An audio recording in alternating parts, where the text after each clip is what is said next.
Hello there, my name is Sally. Welcome to my new channel. For my very first video, I am going to be talking about kinnporsche.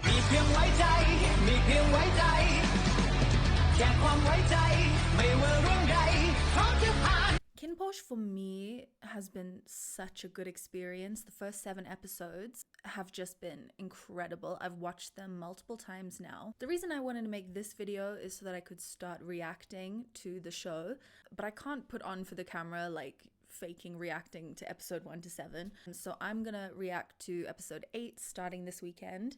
So hopefully you guys will be around to watch that. Until then, this video, I just want to talk about how amazing the show is.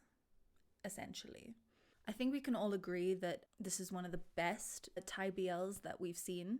The concept's unique, the chemistry between the two leads is incredible, and yeah, I just want to share my thoughts on it. So as a quick disclaimer, there will be spoilers for episode 1 to 7, as well as a lot of speculations and theories that I've kind of come up with about the way that the plot is going to progress. I've never read the novel, but yeah, let's get right into it. Okay, so I think that the first opening 10 minutes of the show are some of the most important in setting up who these characters are, especially Kin, especially Porsche, especially their dynamic and the parallels between them. So we see Kin, he's clearly master manipulator, mafia, slightly unhinged, and when I say slightly, he just shoots some guy in the chest like right off the bat. People say I'm more like my mom. In contrast, we see Porsche, who's hardworking, optimistic, loving, and it's kind of hard to see where the twain shall meet. And when they do meet, it kind of makes so much sense. And to see Porsche immediately jumping into this role of fighting and protecting Kin, even though he doesn't know the guy, he just needs a little bit of money. It kind of shows what kind of a person Porsche is. He saw that Kin was overpowered by multiple men. He saw that Kin was the victim here. He didn't know their story. He just knew that this wasn't a fair fight. So he thought, let me step in, but also give me some moolah. 50,000 ได้. And this leads into the opening plot, the overarching plot, where Kin wants Porsche to be his bodyguard. There's kind of a flimsy little excuse made, like his other bodyguard gets shot in the arm, so he kind of needs a new one anyway. So for now, I'll touch on the plot that seems to be unfolding in the background, which is, what the fuck is Mr. Korn up to? Papa, you've got some explaining to do. You're a little bit sus here. It's hard for me to ignore at this point. Like, even in the first episode when he's playing his little chess game and Porsche has decided to become a bodyguard, he says, ในที่สุดตัวหมากกระดานนี้ก็ครบสักที Not to mention he was so adamant that Kin would hire him, and as time goes on, why is he trying to keep Kin away from Porsche romantically? Something's up there, and for me, it could be one of two things. This could be an elaborate revenge plot against Porsche's family. We don't know much about his parents. All we know is that they died when he was quite young in a speeding car crash. For all we know, they could have known Mr. Korn. The other thing it could be is that he kind of wants to protect Porsche. But I don't know, I just get bad vibes from Papa Mafia here. I'd love to be proven wrong. Like, if he's a cool guy, like, great. And then this kind of leads me into the other hand. I think they're directly misleading us that Kim is kind of like a bad guy, because he acts very suspicious. He doesn't trust his dad either, which, you know, clever boy. In my opinion, it's like Kim is trying to protect his older brother by digging into Porsche, but he's also trying to figure out, like, why is he here now all of a sudden? Why this man? มาจากไหนอะป้าทหารหรือตำรวจเก่า สนใจเหรอ สนใจมากกว่าว่าป้าคิดอะไรอยู่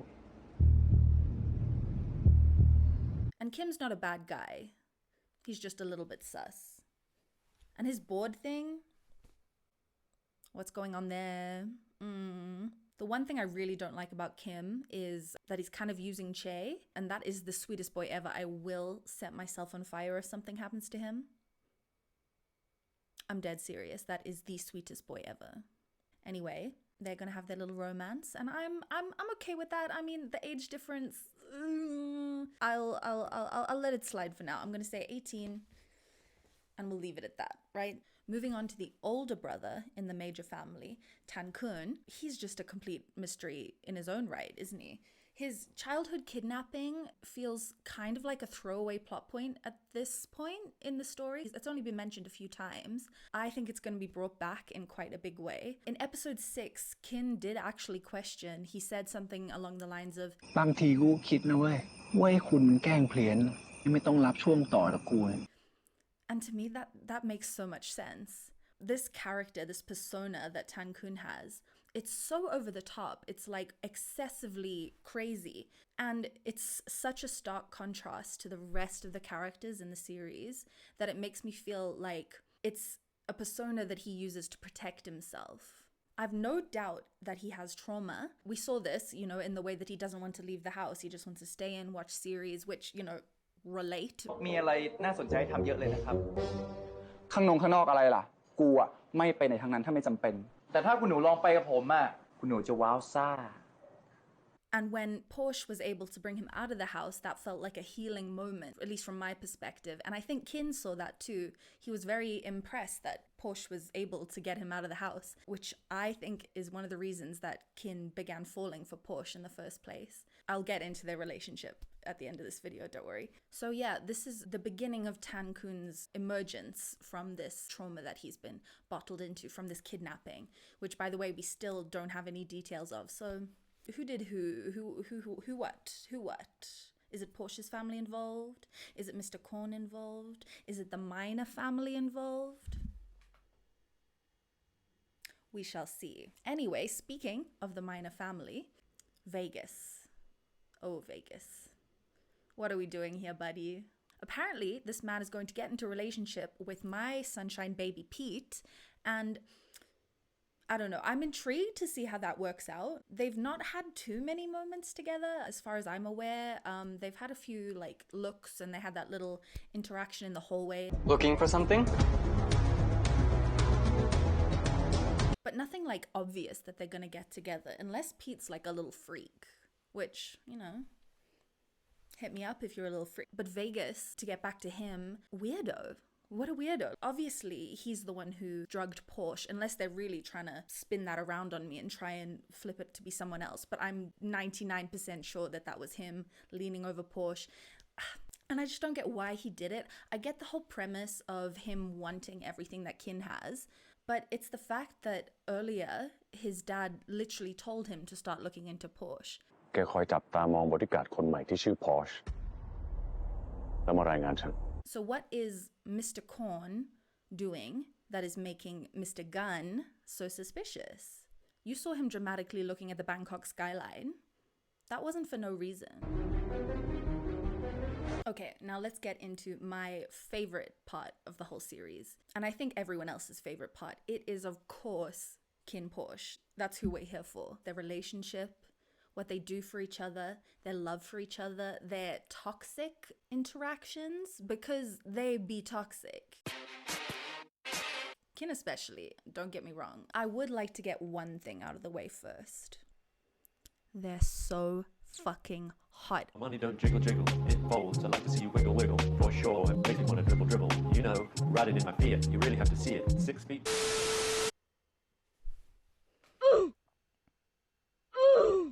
Nobody look at me.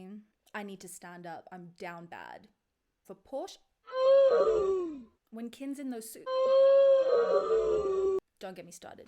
As many similarities as they have, they're also kind of the opposite of each other in some ways. For example, Porsche is very optimistic, very happy-go-lucky. He sees the bright side in things. If something good happens, he will celebrate. Whereas Kin, he's a little bit more pessimistic, a little wary, a bit protective. He doesn't really let his guard down very often, which that's my kind of character. I love a guy who's soft on the inside, stone hard on the outside. And hard on the outside. Nice. I think there are two things that really connect them. Obviously more than two, but these are the two that are on my mind after watching the first 7 episodes. They're both slightly unhinged. I mean, Kin is unhinged. And Porsche is just, and I mean this in the nicest, sweetest way possible, the biggest idiot I have ever seen in my life. What a moron. For example, peeing in that pond, why did he do that? Putting the wasabi into Kin's drink. Why did he do that? Drinking while he's supposed to be working. And I get it. It's like he's not really taking this seriously because he didn't want to be here in the first place. Obviously, over time, he gets more into it because he realizes the work that he's doing will help protect Kin. I love the progression of watching Porsche slowly fall for Kin. And I think a big turning point then was in episode 6 at the end. Kin told him to leave. And I feel like that gave Porsche like a permission to kind of let go because he didn't feel like he was trapped there anymore. กูชอบเวลามึงมีความสุขมึงหนีไปซะมึงไปดิวะ Kin wasn't trapping him. Kin wasn't keeping him in the family. And then he comes back and he saves him from being shot. And that is just such a beautiful scene. That's one of my favorite scenes. And on the other end of the spectrum, we have Kin, who is unhinged because of his life and his family and his trauma and what he's been through. He needs to heal that inner child of his.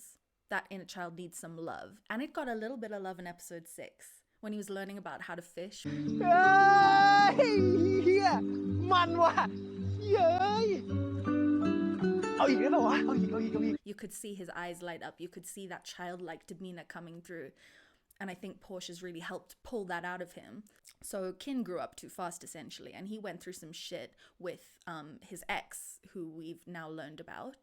His ex, who he supposedly shot and killed? Question mark? The other thing they kind of bond over is this weird recklessness. As I spoke about, Porsche is stupid and reckless. He just does what he feels when he feels like it. Kin is almost the same. Like, what is he doing? He's like, let me just shoot this apple off your head because you annoyed me. Bang, bang. That's unhinged. That is reckless. Let me just mail the Don's Goonies to him, wrapped up in little bows, and call them gifts. Sir, are you okay? Let's jump over this ravine together instead of just going around. Mission failed. We'll get 'em next time. What was he thinking? Another kind of parallel that I really enjoy is their experience with relationships. So Porsche, he's very open to kissing and cuddling and fucking and loving people and flirting. He doesn't hide his feelings. Like I said, if he wants something, he does it. If he wants to say something, he'll say it. And this is his first, like, true relationship, it seems. Like, we haven't heard anything about, like, exes or past loves or former loves. We know he sleeps with people. Whereas with Kin, he's more wary because he's been through stuff. His ex... ต้องยิงตะวันทิ้ง หลังจากนั้นเขาก็ไม่เคยไว้ใจใครอีกเลย He's more focused on his family than himself and his feelings. So Porsche is kind of like forcing him to confront his heart and his own love and his own emotions.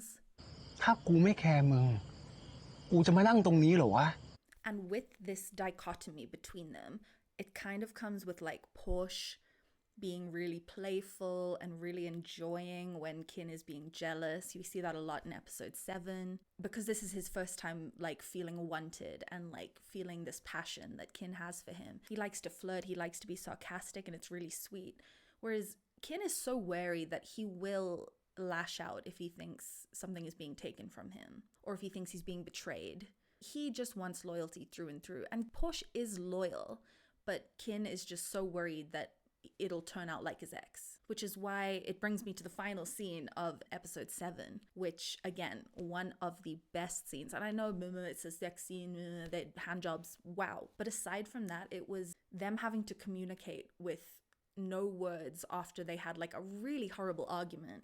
Porsche literally got slapped because he was a little bit drunk and someone else kissed him. But then Porsche went on to bring up Kin's dead ex-boyfriend, which was like, that was a low blow. But obviously it's on his mind, he's gonna say it, like he's not gonna keep that into his chest. And then the loose comment, I think that was just pure passionate anger that it doesn't even make sense. Like my boy Porsche isn't loose. Kin knows he isn't loose, but he said that because he wanted a reaction. And he got a reaction. He got a slap, which he deserved. Sometimes you just need a slap.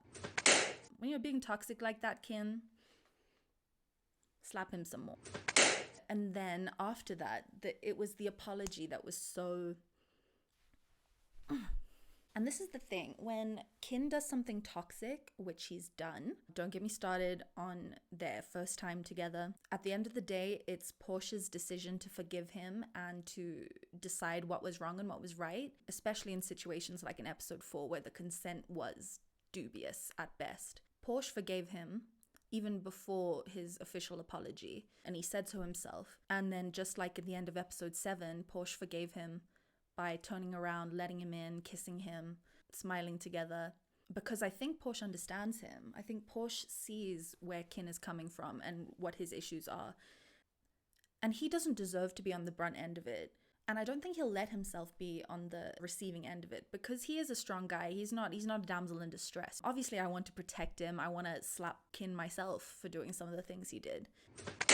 But I think Porsche can handle this, and that's why I think this series is so different from every other BL we've seen, because this relationship isn't perfect. These characters are by no means perfect. They're not just going to get together and have a happy time and just have a misunderstanding and a miscommunication like every single other BL that we've seen. I do think this show is the best thing to come out in many years now. I cannot wait to see what the rest of the series gives us. What I love about it is that it subverts our expectations for what any BL show should be, which is why I almost hesitate to call it a BL. It's definitely an LGBTQ TV show.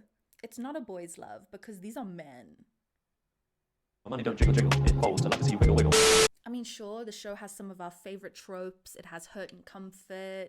It has a whole episode where they're forced to spend time together. They have drunken kisses that only one party remembers and the other one only remembers after a little while. So it has all the bits and cherries and the pieces and the intensity that we like from other Thai BL. But it also has this storyline and these complex characters and these incredible side characters that just really bring the show together. And I cannot wait to rewatch it for the rest of my life and think about it and enjoy it and speak about it. And I can't wait to see what the rest of the show brings. So I shall be seeing you guys next week. Hopefully Monday, I'll have the video of my first ever reaction uploaded to episode 8. I am so excited!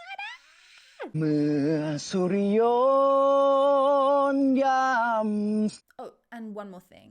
Apple, please give me a chance. One chance, just one chance, please.